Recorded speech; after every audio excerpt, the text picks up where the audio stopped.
সামনেই রয়েছে মহাশিবরাত্রি। কলকাতা থেকে দিনের দিনে দর্শন করে আসতে পারেন বিশ্বের একমাত্র উন্মুক্ত শিবলিঙ্গ।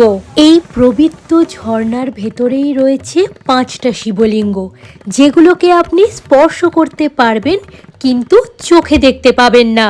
এই 5টা শিবলিঙ্গ প্রতিষ্ঠা করেছিলেন বানাসুর। বানাসুর ছিলেন দেবাদিদেব মহাদেবের পরম ভক্ত।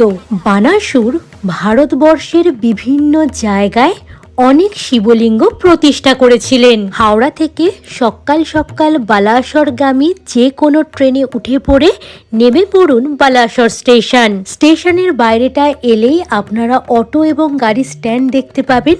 সেখান থেকে অটো কিংবা গাড়ি বুক করে চলে আসুন পঞ্চলিঙ্গেশ্বর দর্শন করতে। পঞ্চলিঙ্গেশ্বরের ঝর্ণার জলে স্নান করলে রোগব্যাধি সব ভালো হয়ে যায়, এটাই বিশ্বাস।